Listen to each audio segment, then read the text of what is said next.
नमस्कार, आप देख रहे हैं आपका अपना चैनल भिवानी हलचल खबरों के संग मैं हूं कुमार। आइए सबसे पहले डालते हैं नजर आज की हेडलाइंस पर। पूर्व मुख्यमंत्री बनारसी दास गुप्ता की 108वीं जयंती पर हवन कर दी गई श्रद्धांजलि। सुप्रीम कोर्ट ने पूर्व सीपीएस रामकिशन फौजी को सीएलयू कांड में किया बरी। गुरु नानक जी के प्रकाश उत्सव पर गुरुद्वारों में गुरुबाणी व लंगर का आयोजन।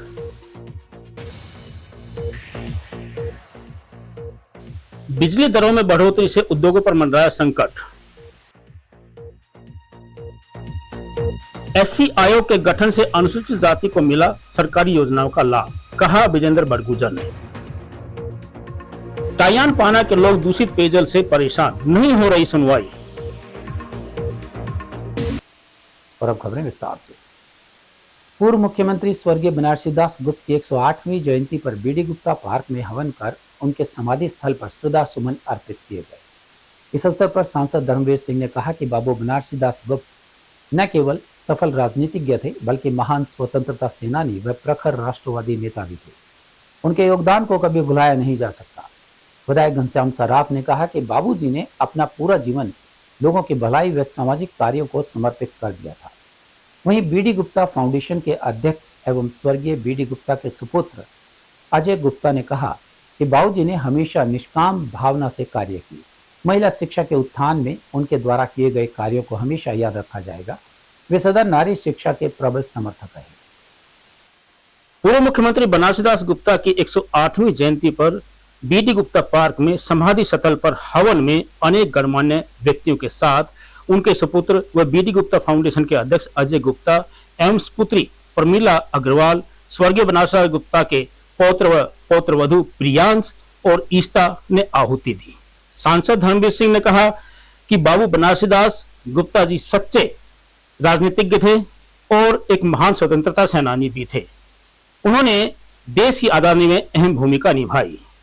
उनकी इस भूमिका को कभी भुलाया नहीं जा सकता। विधायक घनश्याम सराफ ने श्रद्धासुमन अर्पित करते हुए कहा कि बाबूजी ने अपना पूरा जीवन लोगों की भलाई और सामाजिक कार्यों को समर्पित किया। उन्होंने कभी भी अपने फायदे के लिए राजनीति का प्रयोग नहीं किया। बीडी गुप्ता फाउंडेशन के अध्यक्ष अजय गुप्ता ने कहा कि बाबूजी ने हमेशा निष्काम भावना से कार्य किए। शिक्षा के प्रति विशेषकर महिला शिक्षा के उत्थान में उनके द्वारा किए गए कार्यों को हमेशा याद रखा जाएगा। वे सदा नारी शिक्षा के प्रबल समर्थक रहे। उन्होंने बेटी बचाओ बेटी पढ़ाओ का महत्व कई वर्ष पहले ही जान लिया था और नारी शिक्षा एवं नारी उत्थान के लिए उन्होंने आदर्श महिला महाविद्यालय की नींव रखी। आजादी से पहले बहुत से महापुरुषों ने जन्म लिया और आजादी की लड़ाई अलग अलग समय पर बहुत लंबे जीवन के संघर्ष में इन लोगों ने लड़ी। उनमें माननीय बनारसी दास गुप्ता जी प्रमुख, कभी प्रजामंडल के तौर पर, कभी कांग्रेस में शामिल होकर, और क्योंकि उस वक्त तो दोहरी गुलामी थी अपनी क्षेत्र में, इनका ज्यादा क्षेत्र उस वक्त भी दादरी के आसपास भी रहा, क्योंकि दादरी जींद स्टेट का पार्ट अंग्रेजों का राज देश में था। वहाँ जींद और दादरी के आसपास दोहरी गुलामी थी। जींद स्टेट जींद की रियासत का राज था, ऊपर से अंग्रेजों का था। और जिस महापुरुष ने ऐसे वक्त पर लड़ाई लड़ी होगी तो उस वक्त देखिए समाज कैसा होगा, देश कैसा होगा। आज तो हम खुली सांस में ले रहे हैं आज़ादी में, तब ना बिजली थी, ना सड़क थी, ना पानी था, पेट भरने के लिए अनाज भी पूरा नहीं था। और उस संघर्ष का ही असर था कि वो लोग जब देश आज़ाद हुआ, जब सत्ता मिली तो वेलफेयर के ऊपर सबसे ज़्यादा काम करते थे। वेलफेयर के नाम, डेवलपमेंट के नाम। उसके लिए हम हर बारी की बात इस बारी बाबूजी को याद करने के लिए बाबूजी ने जैसे अपने ताम्र आर्य समाजी रीति से हवन किया था, वो हवन का कार्यक्रम किया है बाबूजी के जो बीडी गुप्ता पार्क है वहाँ पे। और यहाँ पे हम सब एकत्रित होकर बाबूजी के आदर्शों को, उनके जो सिद्धांत थे उनको याद करते हैं और सबको ये आशा करते हैं कि वो बाबूजी के अनुकरण उस पर चले और बाबूजी का पथ फॉलो करें, दूसरों को भी उनसे शिक्षा ले। बिल्कुल, उनका पूरा जीवन ही एक शिक्षा देने लायक रहा है। उनके आप कोई भी आप देखें, वो उनमें जो अपने जो लोगों का सम्मान करते थे, जिस हर लोगों का उन्होंने क्या गरीबों के लिए किया, उन्होंने पिछड़ा वर्ग के लिए काफ़ी कार्य किया और सबसे ज़्यादा उनका जो योगदान रहा वो महिला सशक्तिकरण के लिए रहा। उन्होंने कन्याओं की शिक्षा के लिए एक धर्मशाला में एक शिक्षण संस्थान शुरू किया जो आज एक वटवृक्ष में आदर्श कॉलेज के रूप में खड़ा है। तो उस समय जब 70 के दशक में जो बेटी बचाओ बेटी पढ़ाओ के बारे में कोई सोचता नहीं था, उस टाइम जो उन्होंने कार्य किया वो आज निश्चय ही वो एक शिक्षा के लिए अनुकरणीय योग्य है। 1917 में एक छोटे से गांव मानाडू में जन्म लेके और हिंदुस्तान की एक बहुत बड़ी महान विभूति बनी, उस विभूति के लिए आज सबसे पहले मैं उनको नमन करता हूं और उनसे प्रेरणा लेके हम सब लोग चल रहे हैं। आदरणीय बनारसी दास जी गुप्ता जब थोड़ी सी उम्र हुई तो उनके पिताजी चाहते थे कि वो व्यापार करे, लेकिन उनकी व्यापार में कोई रुचि नहीं थी। उनकी रुचि थी समाज सेवा में।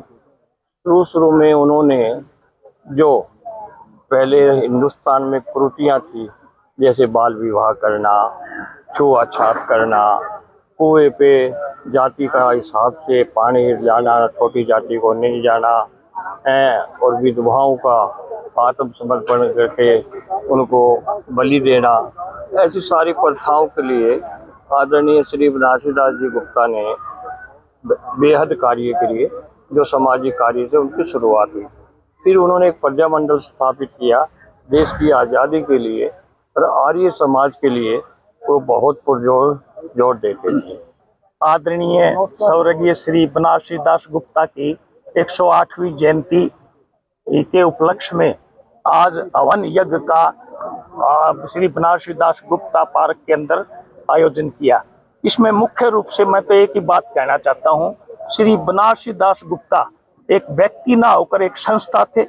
उन्होंने नारी शिक्षा, दहेज प्रथा, बाल विवाह, विधवा विवाह, अनेक सामाजिक बुराइयों पर कुठाराघात किया। बिजली और पानी का जो जाल आज नजर आ रहा है वो उनकी देखरेख का ही रिजल्ट था। और एक अंत में एक ही बात कहना चाहता हूँ कि नारी शिक्षा पर उनका इतना फोकस था, नारी के साथ साथ वो हर संस्था, अनेकों संस्थाएं ऐसी उन्होंने तैयार की जिससे कि शिक्षा का प्रचार और प्रसार हो। माननीय और स्वतंत्रता सेनानी श्री बनारसी दास जी का 108वीं जयंती है। वो स्वतंत्रता संग्राम में उन्होंने बढ़ चढ़ के भाग लिया था। प्रजामंडल आंदोलन के वो हीरो थे जो 1941 में फरीदकोट जेल में 1 साल जेल में रहे, वो जींद रियासत में डाल दिया था। 1942 में भारत छोड़ो आंदोलन में भी 2 साल जेल में रहे। वो एक समाज सुधारक, प्रसिद्ध पत्रकार, शिक्षाविद और राजनेता थे। उन्होंने शिक्षा के क्षेत्र में बहुत काम किया और छुआ के विरोध में जीवन से ही सक्रिय थे। वो कभी भी जातिवाद को पसंद नहीं करते थे। बहुत ही गांधीवादी विचारधारा के नेता थे। आज उनकी जयंती है। मैं इस अवसर पर उनको अपनी भावांजलि श्रद्धांजलि अर्पित करता हूं और सभी से यही कहना चाहूँगा आप लोगों के माध्यम से, बनारसी दास गुप्ता जी ने जो रास्ता दिखाया है, जो संदेश दिया है समाज को अपने साथ जोड़ने का, शिक्षण संस्थाओं को आगे बढ़ाने का, वो हमारे को सबको मिलकर उनको बढ़ाना चाहिए। भिवानी के बवानी खेड़ा हलके से 3 बार विधायक एवं सीपीएम रहे रामकिशन फौजी 12 साल बाद सीएलयू सीडी कांड में सुप्रीम कोर्ट से बरी हो गए हैं। फौजी ने इसे इनेलो पर उनके परिवार व राजनीति को खत्म करने का षड्यंत्र बताया और साथ ही कांग्रेस छोड़ने के संकेत भी दिए। फौजी ने कहा कि इन 12 सालों में किसी नेता ने मेरा साथ नहीं दिया। बता दें कि रामकिशन फौजी सहित 4-5 नेताओं की सीएलयू के लिए करोड़ों रुपए मांगने की सीडी जारी हुई थी, जिसमें कांग्रेस के वर्तमान प्रदेश अध्यक्ष राव नरेंद्र सिंह भी शामिल हैं। बवानीखेड़ा हल्के से 3 बार विधायक एवं सीपीएस रहे रामकिशन फौजी 12 साल बाद सीएलयू सीडी कांड में सुप्रीम कोर्ट से बरी हो गए हैं। फौजी ने इसके पीछे इनेलो पर उसके परिवार की राजनीति को खत्म करने का षड्यंत्र बताया है। 2013 में तत्कालीन कांग्रेस विधायक एवं सीपीएस रामकिशन फौजी सहित 4-5 नेताओं की सीएलओ के लिए करोड़ों रुपए मांगने की सीडी जारी की थी, जिसमें कांग्रेस के वर्तमान प्रदेश अध्यक्ष राव नरेंद्र सिंह भी शामिल हैं। पर रामकिशन फौजी अब सुप्रीम कोर्ट से 3 नवंबर को निर्दोष साबित होकर बरी हो गए हैं। फौजी ने कहा कि इनेलो ने उनके ऊपर कभी खानक में मजदूरों की, कभी किसानों के लिए सुंदर नहर में पानी की मांग उठाने पर केस दर्ज करवाकर जेल करवाई, कभी महिला टीचर से आरोप लगवाए तो कभी मर्डर के केस में फंसाया, परंतु वे हमेशा केस जीतकर बरी हुए। उन्होंने कहा कि इनेलो नेता ने राज्यपाल से मिलकर जांच की मांग उठाई, राज्यपाल की लोकपाल जांच में भी वे निर्दोष मिले। उन्होंने कहा कि 3 नवंबर को सुप्रीम कोर्ट ने भी निर्दोष बताते हुए बरी किया है। इस पर रामकिशन फौजी ने कहा कि 12 सालों में किसी नेता ने मेरा पूरा साथ दिया तो वो केवल राहुल गांधी और सोनिया गांधी ही थे। पूर्व मुख्यमंत्री बनारसी दास गुप्ता जी का उनका भी क्योंकि वो सत्ता है उन्होंने बहुत अंग्रेजों के खिलाफ लड़ाई की। किसी का मर्डर हो जाता है उदाहरण के तौर पे तो एक परिवार एक रिश्तेदारों के लिए सीमित होता है, उसका एक घर का सदस्य चलेगा, उसका परिवार की बहुत हालत खराब होगी, उसको सारी जीवन हो रहेगा। भ्रष्टाचार एक ऐसा मुद्दा है, अगर कोई बंदा करता है उसकी देश की प्रगति में और प्रदेश की प्रगति में लॉस होता है। हर आदमी को, नौजवान को, बच्चे को, बूढ़े को, परिवार को, ये एक बहुत बड़ा इशू है। मैं तो फौजी होने के नाते मैंने अपने जीवन में एक ही काम सीखा चौधरी बंसीलाल जी से, फौज से, सच्चाई और ईमान, और उसके लिए मैं लड़ता रहा हूँ, लड़ता रहूंगा अपने क्षेत्र के लिए। तो आज मैं एक मेरे खिलाफ लगभग 14 साल से मेरे खिलाफ एक राजनीति घिनौनी हरकतें की गई, एलिगेशन लगाए गए, झूठे आरोप लगाए गए।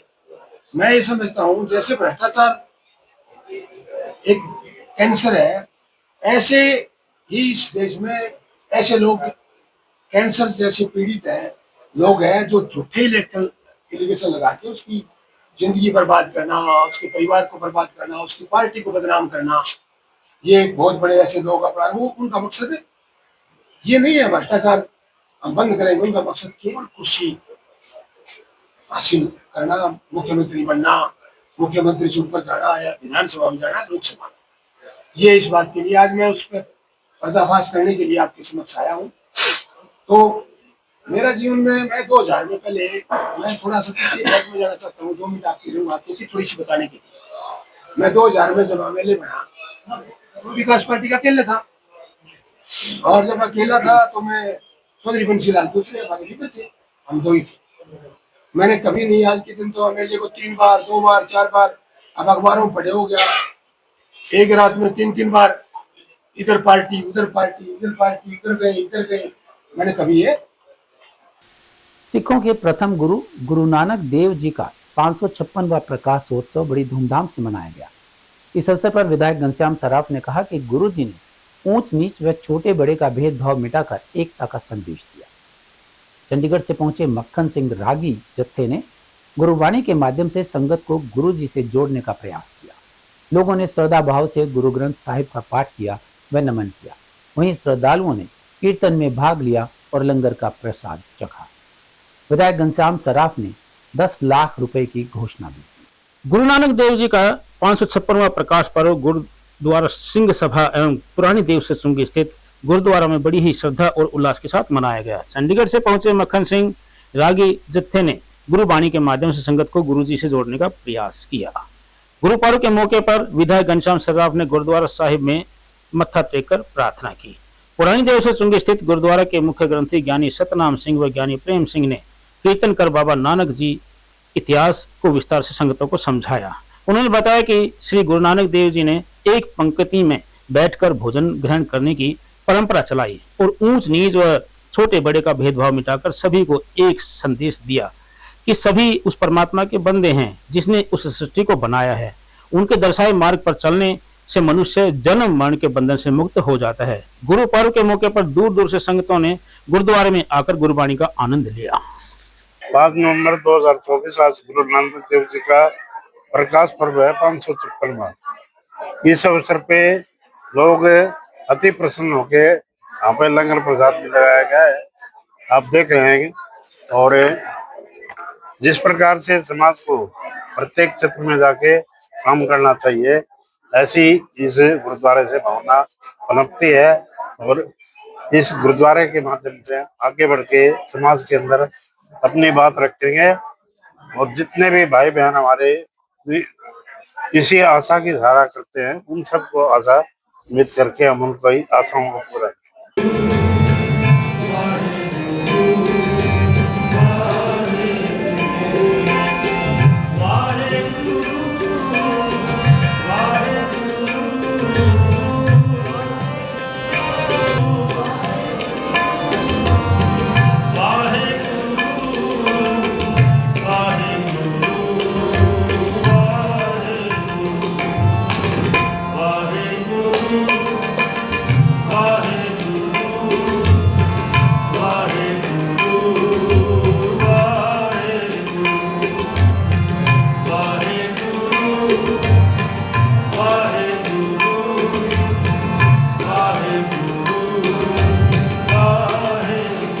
वाहेगुरु जी का खालसा वाहेगुरु जी की फतेह। आप आज तन तन पहली पातशाही गुरु नानक देव महाराज जी का 556वां गुरुपर्व आज हम गुरुद्वारा गुरु सिंह सभा घंटाघर में मनाए रहे हैं। सारी संगत के सहयोग से नाल आपने अभी देखा ही चंडीगढ़ से रागी जथे ने गुरु के उपदेश, गुरु के राह पे चलने के सब संगतों को समझाया कि नाम जपना, वंड छकना अते कीरत करनी, ये गुरु के 3 उपदेश से तो आज सारी संगत ने मिलके इस महान परमात्मा जो इस संसार में केवल भरम वहम को दूर करने के लिए गुरु नानक देव जी का अवतार होया सी, जो कि अंधेरे को छांट के एक प्रकाश गुरु नानक महाराज ने हमारे सारे संसार में किया था। आज से देखो आप, हर गुरुद्वारे में गुरु नानक देव महाराज जी ने 20 रुपए का लंगर चलाया था, वो आज तक भी हर गुरुद्वारे में उसी।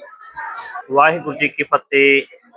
प्यारे साध संगियो, अज गुरुद्वारा देवसर चुंगी विखे जो आप नारायण कलाधार जग मह परवरियो, निरंकार आकार जोत जग मंडल करियो, कलयुग दे अवतार धन धन साहिब श्री गुरु नानक पातशाह दा प्रकाश पुरब गुरुद्वारा देवसर चुंगी दी संगतां ने सब ने रल मिल के मनाया गया, जो कि परसों तो तुरकी बाणी दे अखंड पाठ साहब प्रारंभ होए ते अज अखंड पाठ साहब दे भोग पए हन। उपरंत कीर्तन दीवान सजे हन ते संगतां ने कीर्तन दा भी आनंद माणिया है। हुण गुरु का लंगर चल रहा है, सारियां संगतां श्रद्धा भावना दे नाल लंगर छक के जाणगियां ते आप सारियां संगतां नूं खंडा ब्रह्मंडा नूं गुरु नानक पातशाह दे प्रकाश पुरब दियां लख लख वधाइयां होण। सारियां संगतां नूं गुरु साहिब दे आगमन पुरब दे बहुत बहुत वधाइयां जी। वाहिगुरु जी का खालसा वाहिगुरु जी का फतेह। सरकार द्वारा एमएसएमई क्षेत्र में बिजली दरों में भारी वृद्धि किए जाने पर वरिष्ठ कांग्रेस नेता औद्योगिक सेल के चेयरमैन अशोक बवानीवाला ने कहा कि सरकार ने बिजली दरों में जो लगातार बढ़ोतरी की है, उससे छोटे और मंझले उद्योगों पर गंभीर संकट आ गया है। उन्होंने कहा कि सरकार को जनता की सेवा करनी चाहिए, न कि उस पर अतिरिक्त बोझ डालना चाहिए। छोटी से छोटी फैक्ट्री को भी यदि बिजली दरों में राहत दी जाती है तो रोजगार सृजन को बढ़ावा मिलेगा और एमएसएमई सेक्टर मजबूती से खड़ा हो सकेगा। कांग्रेस के औद्योगिक सेल के प्रदेश चेयरमैन अशोक बवानीवाला ने कहा कि सरकार को जनता की सेवा करनी चाहिए, न कि उस पर अतिरिक्त बोझ डालना चाहिए। लोग जानते हैं कि सरकार बिजली 3 रुपए से 3.5 रुपए प्रति यूनिट में खरीदती है, लेकिन उपभोक्ताओं को 14 से 23 रुपए प्रति दर से बेचती है। यह अंतर उद्योगों को नुकसान पहुंचा रहा है। उन्होंने कहा कि सरकार को ऐसा माहौल बनाना चाहिए जिसमें हर युवा नौकरी मांगने वाला नहीं बल्कि नौकरी देने वाला बने। छोटी छोटी फैक्ट्री को भी बिजली दरों में राहत और उद्योगों को प्रोत्साहन दिया जाना चाहिए ताकि रोजगार सृजन बढ़े और एमएसएमई सेक्टर में मजबूती के साथ वो पुनः खड़ा हो सके। मैं एमएसएमई के ऊपर बात करना चाह रहा हूँ। मैं हरियाणा कांग्रेस इंडस्ट्री सेल को रिप्रेजेंट करता हूँ और पूरे हरियाणा की बात करते हैं, फिर भिवानी की बात करते हैं। सबसे पहले मैं बात करना चाह रहा हूँ बिजली की दरों के ऊपर। अभी हरियाणा की सरकार ने बिजली दरों में फिक्स चार्ज करके और प्राइस भी बढ़ा दिए, फिक्स चार्ज भी बढ़ा दिया, जहाँ एमएसएमई की बात हम करते हैं, एमएसएमई के अंदर उसकी प्रमोशन की बात करते हैं, आज 70% जो पार्ट है रोजगार का, वो एमएसएमई प्रोवाइड करा रहा है। और भारत सरकार भी, हरियाणा सरकार भी एमएसएमई को प्रमोशन की बात करते हैं। तो ये कौन सा प्रमोशन है कि आपने जैसे ही कनेक्शन अप्लाई किया तो आपके ऊपर एक फिक्स चार्ज लग जाता है और उसके बाद प्राइस, हाई प्राइस लग जाता है। हम घरेलू बिजली का जो उपयोग करते हैं वो 11-12 रुपए की करते हैं, इंडस्ट्री के अंदर 15-16 रुपए में करते हैं। फिक्स चार्ज का अगर बात करें तो वो 18-20 रुपए पड़ जाती है, उसको इंक्लूड करके बात करें। और बहुत सारी इंडस्ट्री ऐसे भी है जो सीजनल इंडस्ट्री है, जो पार्टली कभी कभी चलती है, जो पूरे साल प्रॉपर नहीं चलती। ऐसी भी बहुत सारी इंडस्ट्री, क्रॉप के ऊपर डिपेंडेंट इंडस्ट्रियां हैं, उनके भी फिक्स चार्ज लग जाता है। तो उनकी जो दर है बिजली की वो 22 रुपये 24 रुपये तक पार कर जाती है। तो मैं हरियाणा की सरकार से ये निवेदन करना चाहता हूँ आप लोगों के माध्यम से कि फिक्स चार्ज रिड्यूस किया जाए, कम किया जाए, बिजली की दरें कम की जाए। आज खुले लोगों को पता है 3.5 रुपये में, 3.25 रुपये में, 3.75 पैसे में सरकार बिजली खरीद रही है। और उसको खरीद के आप 14 रुपये में से शुरू करके और 22-23 रुपये में बेच रहे हो, तो धंधा थोड़ी है ये। सरकार का काम है सेवा करना, सरकार का काम है इंफ्रास्ट्रक्चर को प्रोवाइड कराना, सरकार का काम है कि रोजगार प्रोवाइड कराना। धंधा करने में लगी हुई है भारतीय जनता पार्टी की सरकार। तो मैं आपके माध्यम से कहना चाहता हूँ कि बिजली की दरों को बैलेंस्ड किया जाए, एमएसएमई के फ्रेंडली बनाया जाए उसको, और ताकि हम लोग यहाँ पे पूरे हरियाणा में भी और पूरे भिवानी शहर के अंदर छोटी छोटी फैक्ट्रियाँ, भिवानी के अंदर दीवार की फैक्ट्रियाँ हैं, हेक्सा ब्लेड बनाने की फैक्ट्रियाँ हैं, या छोटे छोटे ऑपरेशन टेबल बनाने की फैक्ट्रियाँ, तो इन सारे फैक्ट्रियों को लाभ मिल सके, यहाँ पे फैक्ट्रियाँ बढ़ सकें। और तो कोई यहाँ साधन है नहीं, रूरल एरिया है हमारा। हरियाणा अनुसूचित जाति आयोग के वाइस चेयरमैन विजेंद्र बड़गुजर ने समाज हित में सरकार द्वारा चलाई जा रही योजनाओं की प्रशंसा की और कहा कि अनुसूचित जाति आयोग का गठन अनुसूचित जाति समाज के अधिकारों की रक्षा हेतु किया गया है। आयोग के गठन के बाद हजारों लोगों को प्रत्यक्ष और अप्रत्यक्ष रूप से सरकार की योजनाओं का लाभ मिल रहा है। वाइस चेयरमैन ने अनुसूचित जाति समाज के लिए सरकार द्वारा किए गए ऐतिहासिक फैसलों की भूरी भूरी प्रशंसा की। उन्होंने एससी समाज के महापुरुषों की जयंती पर प्रदेश स्तरीय कार्यक्रमों का सिलसिला शुरू करने के लिए सरकार का धन्यवाद किया। अनुसूचित जाति आयोग के वाइस चेयरमैन विजेंद्र बड़गुजर ने बताया कि हरियाणा के गठन के साथ ही अनुसूचित जाति आयोग बनाने की उनके द्वारा मांग की जाती रही थी, लेकिन उनकी मांग को 2014 में बीजेपी सरकार के तत्कालीन मुख्यमंत्री मनोहर लाल ने पूरा किया और 2023 में एससी आयोग का गठन करने के बाद अनुसूचित जाति के लोगों को भाजपा सरकार द्वारा चलाई जा रही विभिन्न योजनाओं का सीधा लाभ मिल रहा है। उन्होंने बताया कि इस ऐतिहासिक फैसले के बाद भाजपा सरकार के द्वारा एससी समाज के महापुरुषों की जयंती पर आयोजित किए जा रहे प्रदेश स्तरीय कार्यक्रम सराहनीय कदम है। इससे एससी समाज के लोगों का सम्मान बढ़ा है। लगातार वो आवाज उठाते रहे कि हरियाणा में एससी कमीशन का गठन हो, लेकिन जितनी भी सरकारें रही किसी ने भी इस ओर ध्यान नहीं दिया। जब हरियाणा में 2014 में माननीय मनोहर लाल जी के नेतृत्व में जब हरियाणा में सरकार बनी भारतीय जनता पार्टी की, तो माननीय मनोहर लाल जी ने इस जरूरत को समझा और उन्होंने पहली ही कलम से हरियाणा अनुसूचित जाति आयोग का गठन किया, जिसमें 26 दिसंबर 2022 को इसका नोटिफिकेशन हुआ और 3 जनवरी 2023 को हम सबका शपथ ग्रहण समारोह हुआ।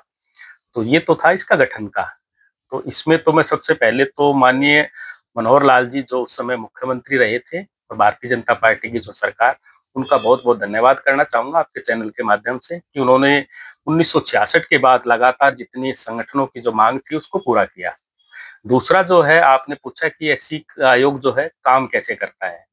तो एससी कमीशन में कोई भी एससी कमीशन, आप सबको पता है, जागरूक सभी साथी हैं, कि एससी कमीशन का गठन इसलिए किया गया था कि हरियाणा में जितने भी अनुसूचित जाति समाज के जो लोग हैं उनके अधिकारों की रक्षा के लिए जो है आयोग का गठन किया गया है। वो किसी भी प्रकार से हो सकते हैं, चाहे रिजर्वेशन का विषय हो, चाहे नौकरियों में किसी प्रकार की कोई दिक्कत आ रही हो, या फिर किसी भी प्रकार से उनका उत्पीड़न हो रखा हो, तो ऐसी कमीशन अपना पूरा जो है अपनी जो संविधान में और हरियाणा सरकार ने जो ताकत जो अनुसूचित जाति आयोग को दी है, उस पूरी ताकत का इस्तेमाल करते हुए हरियाणा अनुसूचित जाति आयोग उन मामलों को जो है पूरी तत्परता के साथ में देखता है। और इसमें हमने सबसे एक जो मुख्य जो काम जो किया है ना, वो आप लोगों को बताने योग्य है कि एक जैसे कि राष्ट्रीय अनुसूचित जाति आयोग या अन्य प्रदेशों में जितने भी आयोग अनुसूचित जाति आयोग रोहतक गेट क्षेत्र में राजपूत धर्मशाला के पास टाइयान पाना में पिछले 6 वर्षों से पीने के पानी की समस्या चल रही है। क्षेत्रवासियों ने बताया कि वाटर सप्लाई में सीवरेज का मिला हुआ गंदा पानी आ रहा है। क्षेत्रवासी स्वच्छ पानी के लिए तरस रहे हैं। उन्होंने बताया कि कई बार जन स्वास्थ्य विभाग के चक्कर लगा चुके हैं, लेकिन कोई समाधान नहीं निकला है। दूषित पानी पीने से लोग लगातार बीमार पड़ रहे हैं। सुनने वाला कोई नहीं है। पानी खरीद कर पीने को सभी मजबूर हैं। रोहतक गेट के पास टाइयान पाना निवासियों ने बताया कि पिछले 6 वर्ष से सीवरेज का गंदा पानी मिला आ रहा है। इसके कारण लोग बीमार भी पड़ रहे हैं। कोई अधिकारी सुनने वाला नहीं है। कॉलोनी निवासी पिछले कई सालों से पानी के लिए तरस रहे हैं। पीने के पानी की समस्या को लेकर वो कई बार अधिकारियों से मिल चुके हैं, लेकिन कोई समाधान नहीं हो रहा है। महिलाओं ने बताया कि वे पानी के लिए अनेक दिनों से तरस रहे हैं। इस समस्या को लेकर कई बार अधिकारियों को अवगत करवा चुके हैं, लेकिन अधिकारियों ने इस तरफ कोई ध्यान नहीं दिया। पानी जो है 6 साल से बिल्कुल ख़राब आ रहा है और ना नहाने के लिए, ना कपड़े धोने के लिए, किसी काम के लिए नहीं है। सारा वेस्ट पानी आ रहा हैगा। नल बर्मे से लाकर इस्तेमाल करते हैं और बहुत दूर है नल, बहुत दूर से लेकर आना पड़ता है पानी। मेरा नाम दीपक तंवर है। मैं पिछले 10 साल से इस कॉलोनी में रह रहा हूँ। ये रोहतक गेट के पास की कॉलोनी है। पिछले 5-6 साल से यहाँ पर बहुत ही गंदा पानी आ रहा है और जिससे बीमारियाँ फैलने का डर है। और बिल्कुल रेतीला ऐसा गंदा पानी, सीवर से कनेक्ट लाइन लग रही है। मेरा नाम हरिओम सिंह तंवर है। मैं यहाँ पिछले 3 साल से पीजी चला रहा हूँ और देखता आ रहा हूँ लगातार कि सप्लाई का पानी इतना ख़राब आता है, रेतीला आता है और ये भी नहीं, कई बार सीवरों की गंदगी आती है। तो हमारे पास तैयारी करने वाले कोई पीजी के अंदर एकेडमी भी है, तो एकेडमी के बच्चे रहते हैं। कोई हरियाणा पुलिस की तैयारी करता है, कोई दिल्ली पुलिस की तैयारी करता है, कोई हरियाणा कलरक की तैयारी करता है, कोई आर्मी की तैयारी करता है, अग्निवीर की तैयारी करता है, एनडीए तक के बच्चे हैं। तो दूर दूर तक के बच्चे आ रहे हैं और वे डेली पानी की इतनी शिकायत करते हैं। इसलिए मैं पूछना चाहता हूँ, क्या पब्लिक हेल्थ में इस प्रकार की ट्रेनिंग, आशीष साहब से पूछना चाहता हूँ, एक्शन साहब से पूछना चाहता हूँ कि इस प्रकार की ट्रेनिंग नहीं होती क्या? कि पानी खराब आ रहा तो कहाँ से आ रहा है? 3 साल से कोई चेकिंग नहीं हो रही है। और अब चलते चलते महिला क्रिकेट में भारत का चैंपियन बनना एक युगांतकारी घटना बन सकती है। यहाँ से संभव है कि मुख्य मुकाबले में धुरी उसी तरह खिसक जाए जैसा पुरुष क्रिकेट में वेस्टइंडीज के उदय के साथ 1970 के दशक में हुआ था। भारत की महिला क्रिकेट टीम ने आखिरकार उस शिखर पर विजय पताका लहराया है, जिसके करीब पहुंचने के बाद 2 बार 2005 और 2017 में वो वहां से फिसल गई थी। 2017 का दर्द तो अब तक भारतीय क्रिकेट प्रेमियों के दिल में है। तब मंजिल से कुछ कदम पहले तक मजबूती से पहुंचने के बाद अचानक टीम इंडिया ढह गई थी। इंग्लैंड के हाथों उस हार को भारतीय महिलाओं में मारक क्षमता के अभाव के रूप में पेश किया गया था। मगर भारतीय टीम का अगला जज्बा सामने आया जब कप्तान हरमनप्रीत कौर और उसके साथियों ने दक्षिण अफ्रीका के खिलाफ आरंभ से अंत तक दबदबा बनाए रखा। वैसे भारतीय टीम ने मनोवैज्ञानिक बढ़त तो सेमीफाइनल में अपराजेय देखने वाली ऑस्ट्रेलियाई टीम पर अविश्वसनीय जीत के साथ ही बना ली थी, जिसका मुजाहिरा खिलाड़ियों ने फाइनल में किया। तथ्य है कि सीमित ओवरों वाले मैच के विश्व कप टूर्नामेंट की शुरुआत पुरुषों से पहले महिला क्रिकेट में हुई। 1973 के पहले टूर्नामेंट के समय भारत के पास महिला टीम नहीं थी। 1978 में दूसरे टूर्नामेंट में भारत ने पहली बार भाग लिया, जब 13वें टूर्नामेंट में जाकर वह विश्व विजेता बन पाई। इस बीच ऑस्ट्रेलिया ने 7, इंग्लैंड ने 4 और न्यूजीलैंड ने 1 बार यह खिताब जीता। अतः इसे ध्यान में रखना चाहिए कि एंग्लो सैक्सन मूल के देशों के बाहर विश्व चैंपियन बनने वाला भारत पहला मुल्क बना है। इस रूप में यहाँ से महिला क्रिकेट में भी उन देशों का वर्चस्व टूटने की शुरुआत हुई है, जैसा पुरुष क्रिकेट में बहुत पहले हो चुका है। और अब जाने से पहले एक नजर आज की हेडलाइंस। पूर्व मुख्यमंत्री बनारसी दास गुप्ता की 108वीं जयंती पर हवन कर दी गई श्रद्धांजलि। सुप्रीम कोर्ट ने पूर्व सीपीएस रामकिशन फौजी को सीएलयू कांड में किया बरी। गुरु नानक जी के प्रकाश उत्सव पर गुरुद्वारों में गुरुबाणी व लंगर का आयोजन।